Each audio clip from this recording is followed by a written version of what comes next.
Hello friends. जैसा कि हम इस चैनल पर डिस्कस कर रहे थे नीट के पेपर को, तो आज वहीं से कंटिन्यू करते हैं। होता क्या है कि इस चैप्टर में इस साल 14 क्वेश्चंस पूछे गए हैं। पूरे ह्यूमन फिजियोलॉजी चैप्टर में 14 क्वेश्चन पूछे गए हैं, और ऐसा है कि एक क्वेश्चन तो सिलेबस से ही बाहर का है, वो आज हम डिस्कस करेंगे। तो शुरू करते हैं। क्वेश्चन का जो मेन कंसेप्ट है वो कंसेप्ट पेनक्रियाज से रिलेटेड है। और जैसा कि आपको पता है कि पेनक्रियाज पहले डाइजेस्टिव सिस्टम में पढ़ाया जाता था, वो सिलेबस अभी डिलीट हो गया है नीट के सिलेबस से। फिर भी क्वेश्चन आया हुआ है। बहुत सिंपल सा लॉजिक है क्वेश्चन का, मैं आपको बताऊंगा। लेकिन पहले कुछ इंपॉर्टेंट पॉइंट्स देख लेते हैं पेनक्रियाज से रिलेटेड। एनसीईआरटी का सारा जिस्ट यही है, तो समझेंगे बात को कि क्या है पेनक्रियाज। जो है, पेनक्रियाज एक ग्लैंड है जो कि डाइजेस्टिव ग्लैंड्स के अंदर आता है। इसका काम क्या है अगर कोई पूछे तो आपको बोलना है कि पेनक्रियाज कुछ ऐसे एंजाइम्स रिलीज करता है जो फूड को डाइजेस्ट करने में हेल्प करता है। तो ये पेनक्रियाज का सबसे पहला काम कि पेनक्रियाज कुछ ऐसे एंजाइम्स रिलीज करेगा जो फूड को डाइजेस्ट करेगा। लेकिन पेनक्रियाज का एक दूसरा काम भी है। पेनक्रियाज एंजाइम्स के साथ साथ हॉर्मोन्स भी रिलीज करता है। ये हॉर्मोन्स का काम क्या है? ये हॉर्मोन्स का काम है ब्लड ग्लूकोज को कंट्रोल में रखना या फिर ब्लड ग्लूकोज को मॉडरेट करना।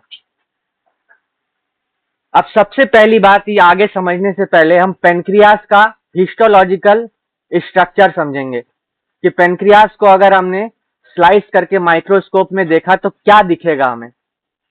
तो दो स्ट्रक्चर्स दिखते हैं। एक स्ट्रक्चर को कहते हैं पैनक्रिएटिक एक्नी। फिर से कहता हूं, एक स्ट्रक्चर को कहते हैं पैनक्रिएटिक एक्नी और दूसरे स्ट्रक्चर को कहते हैं आइलेट्स ऑफ लैंगरहैंस। ये दो स्ट्रक्चर रहेंगे। पेनक्रियास के बारे में इंपॉर्टेंट पॉइंट ये भी है कि ये एक कंपाउंड ऑर्गन है, कंपाउंड ग्लैंड है। मतलब ये एंजाइम्स भी रिलीज करेगा, हॉर्मोन्स भी रिलीज करेगा। तो पेनक्रियास के पास दो पार्ट। पेनक्रियास का पहला पार्ट एंडोक्राइन पार्ट जो कि हार्मोन रिलीज करेगा, और इस पार्ट को जो स्ट्रक्चर है उसको कहते हैं आइलेट्स ऑफ लैंगरहैंस।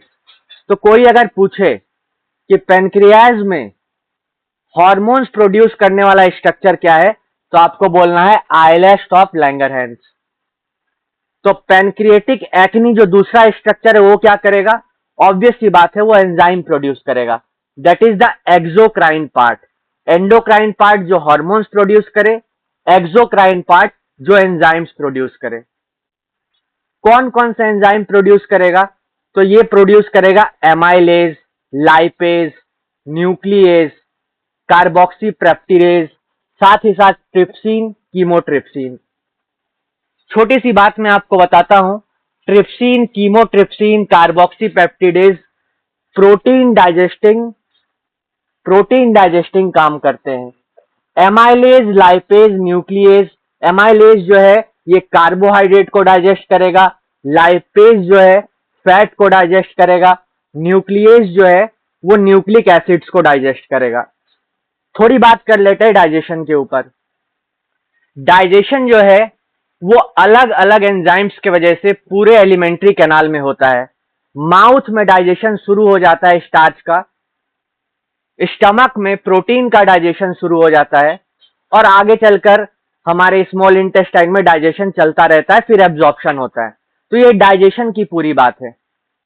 अब हम इंपॉर्टेंट बात कर लेते हैं इंसुलिन के ऊपर, जो एक हार्मोन है जो कि पेनक्रियास से रिलीज होता है। कहां से? आइलेट्स ऑफ लैंगरहैंस से।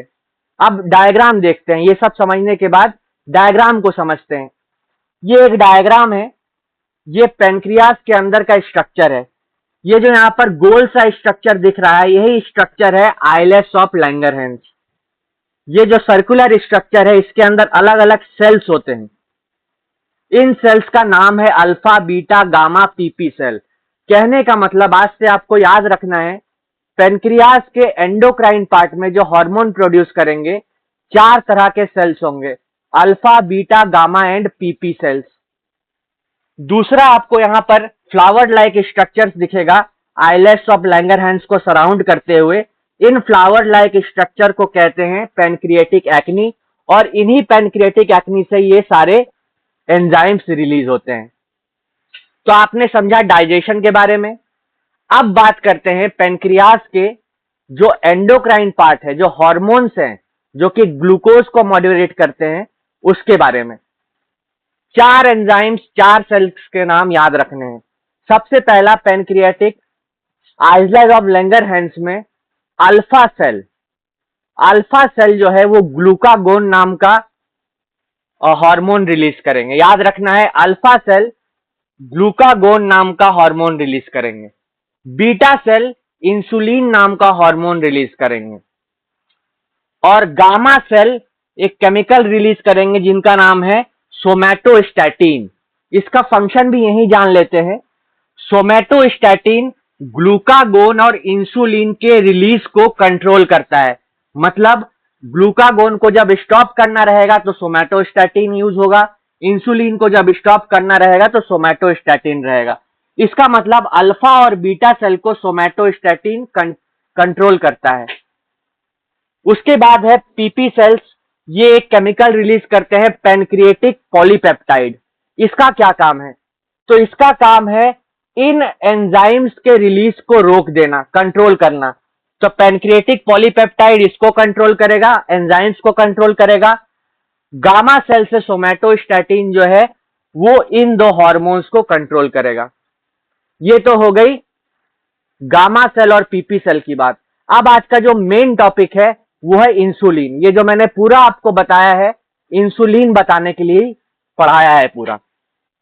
अब ध्यान से सुनिए क्या है।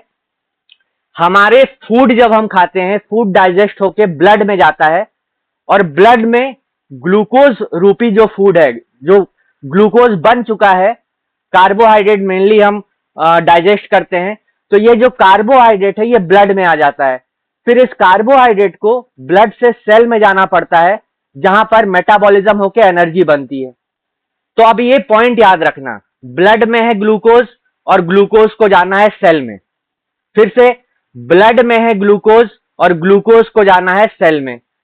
अब देखिए ग्लूकागोन और इंसुलिन का क्या फंक्शन है, ध्यान से समझेंगे। अल्फा सेल ग्लूकागोन बनाया, इस ग्लूकागोन के वजह से ब्लड ग्लूकोज हाई हो गया। कहने का मतलब जो सेल के अंदर ग्लूकोज जाना था वो, अगर अंग्रेजी में बोले, the uptake of glucose in the cell is decrease due to glucagon. और अगर सेल में ग्लूकोज कम जा रहा है तो इसका मतलब ब्लड में ग्लूकोज ज्यादा है। तो ग्लूकागोन का काम क्या है? ब्लड ग्लूकोज को बढ़ाना। इंसुलिन जो कि बीटा सेल से रिलीज होता है, इसका काम है ब्लड ग्लूकोज को कम करना। कैसे कम होता है ब्लड ग्लूकोज? तो इंसुलिन के एक्शन के वजह से the uptake of glucose by the cells is increased. और अगर सेल्स ज्यादा ग्लूकोज अपने अंदर अपटेक करेंगे तो ब्लड में धीरे धीरे ग्लूकोज कम होता जाएगा। तो इसका मतलब इंसुलिन क्या करता है? ब्लड ग्लूकोज को रिड्यूस करता है। अगर बॉडी में ये फंक्शन इंसुलिन का डिसओरिएंटेड हो जाए, नॉन फंक्शनल हो जाए, तो एक बीमारी होती है जिसमें ब्लड ग्लूकोज हाईली इंक्रीज हो जाता है, यूरिन के थ्रू ग्लूकोज का एक्सक्रीशन होने लगता है। इसी बीमारी को कहते हैं डायबिटीज। ऑब्वियस सी बात है, अगर ब्लड ग्लूकोज ज्यादा है, एक बीमारी हो रही है हमें, तो हमें ब्लड ग्लूकोज को कंट्रोल करना पड़ेगा, और ब्लड ग्लूकोज को कंट्रोल करने का काम है इंसुलिन का। इसीलिए हमें इंसुलिन के इंजेक्शंस लेने पड़ते हैं डायबिटीज में टाइम टू टाइम। क्यों? क्योंकि इंसुलिन ब्लड में जाएगा, ब्लड में जाने के बाद सेल के अंदर अपटेक बढ़ाएगा, और ब्लड का ग्लूकोज सेल में जाने के बाद ब्लड में ग्लूकोज का लेवल कम होगा। ये पूरी बात इंसुलिन की, पेनक्रियास की और डायबिटीज की। अब देखते हैं क्या क्वेश्चन पूछा है जो कि आउटसाइड ऑफ द सिलेबस था इस बार नीट के एग्जाम ने, जो कि क्वेश्चन बहुत इजी है, लेकिन फिर भी मैं आपको पढ़ के बताता हूं। इसमें इंसुलिन की भी बात थोड़ी बहुत होगी, इसमें डाइजेशन की बात भी थोड़ी बहुत होगी। चलिए क्वेश्चन को पढ़ते हैं।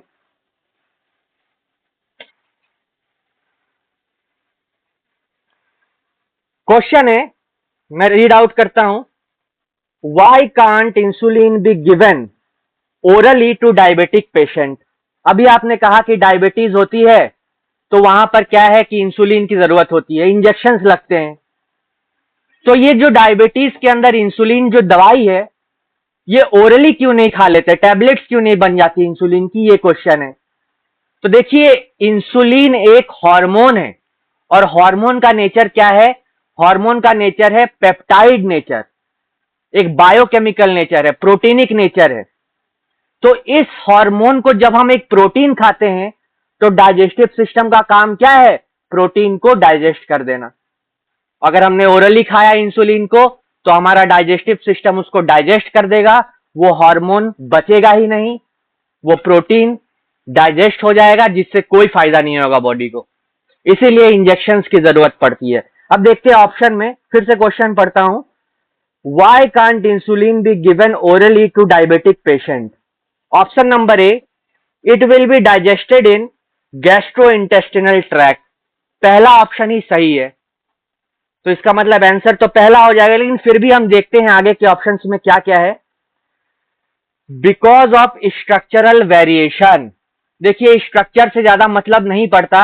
अगर आप किसी तरह का मेडिसिन खा रहे हैं और वो मेडिसिन आपकी बॉडी में डाइजेस्ट हो जा रही है, आपकी बॉडी उसको डिस्टॉर्ट कर दे रही है, तो वो काम नहीं करने वाला। Third, it's bio activity will be increased. ये तो उल्टी बात हो गई। आपने दवाई खाया और दवाई को डाइजेस्ट कर दिया हमारे स्टमक ने, उसकी बायो एक्टिविटी इंक्रीज हो गई। इंक्रीज क्या होगी? बायो एक्टिविटी इंक्रीज नहीं होगी, खत्म हो जाएगी।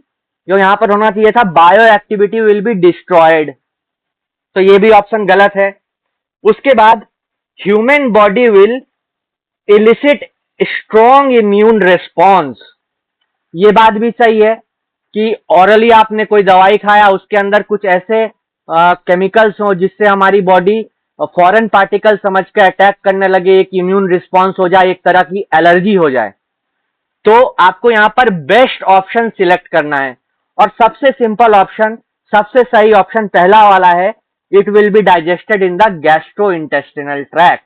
तो इसी के साथ ये क्वेश्चन खत्म होता है। चाहो तो ये पूरे एनसीईआरटी के नोट से इनको स्नैपशॉट करके रख लो, स्क्रीनशॉट लेके रख लो, काम होगा। और चैनल के साथ बने रहिए, नीट के सारे क्वेश्चंस और रिसोर्सेस यहां पर शेयर करेंगे और पढ़ते रहिए। Stay motivated. Thank you.